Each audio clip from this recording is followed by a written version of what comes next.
Welcome. It's so great to have you here, Bryce. We love having you in the city. Thank you. What a wonderful movie. I mean, seriously, did I know that I was going to need a box of Kleenex? Right, it's emotional, isn't it? But it's emotional in a way that's really uplifting. I saw it just a couple weeks ago, and I was honestly really surprised, and so was my husband. I mean, it took us right back to like the Disney films of our youth that we were obsessed with, and kind of, it's like Disney is like 50% educational and like 50% like deeply therapeutic. That is for sure. That should be the tagline for all their films. Yeah, Disney, deeply therapeutic and entertaining. Absolutely. For the whole family. Exactly, Yeah. for the whole family. Yeah. Exactly. Now, what were your earliest memories of the original Pete's Dragon? Well, I was born in 1981. It came out in 1977. So it was one of those like early movies in my childhood. We had a VHS copy of it. We played it nonstop. Yeah. When I told my sister I was going to be doing Pete's Dragon, she burst into tears. Why? Because she was jealous? Just because it brought us back. Yeah. You know, it just brought us back to that experience and you know the fun of these movies. But I had to warn her, it's very different.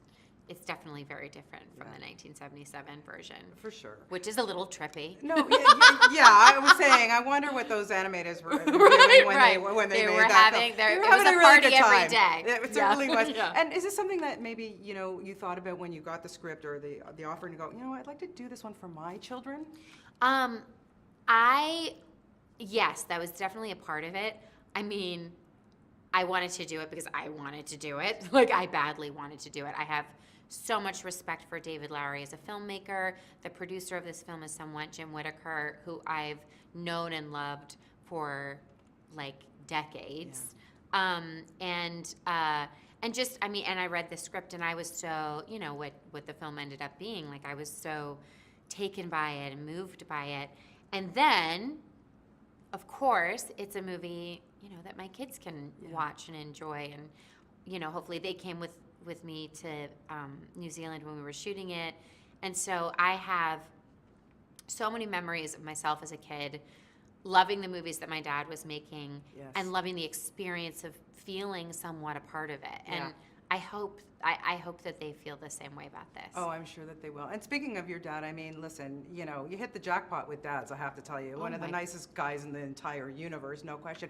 But then you get to act with Robert Redford, who plays your on-screen dad. I mean, seriously? It's like maybe a little bit of an upgrade. Like, oh, come on. Ron, are you watching this interview? Okay, no. It's just Bob has such a full head of hair of his like red hair. He's a specimen. Yeah.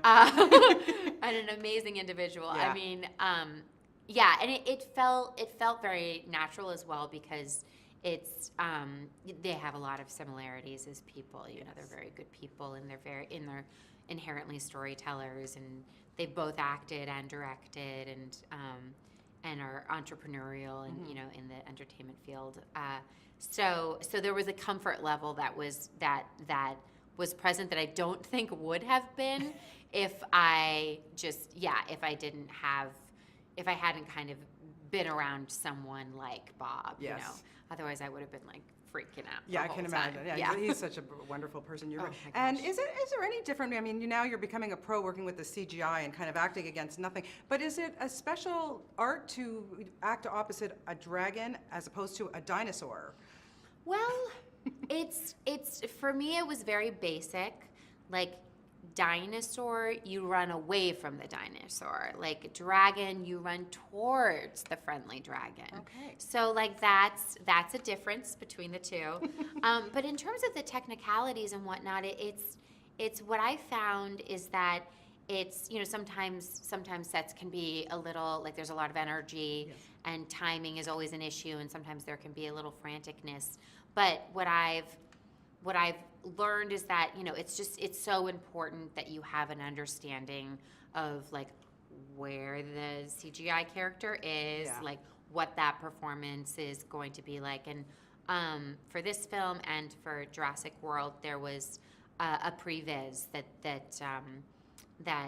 they had worked on, where you actually kind of got to see a version of the scene and a version of the performance of Elliott, and that helped enormously. Amazing. I'm impressed with Oakes though. Yes, Oakes, he is who fabulous. Plays Pete. Yeah. Wow. He's Yeah. unreal, and I had a few scenes with Elliott. Like he was, Elliott was his his family, Yeah. and he has all of his scenes with Elliott practically, and he was so remarkable. His understanding of the technology that they were using, and his ability to stay present and natural, He was fabulous. acting against nothing. I mean, he was amazing. Yeah. Well, you did a fantastic job in this, and I look forward to seeing you in the next Jurassic World. And by the way, I hope you're wearing flats in the next film. Listen, I'm wearing flats now. I think I'm over the heels. Yeah, I think you're over the situation. heels too. Yeah. Congratulations. Always lovely to talk to you. Thank And, you.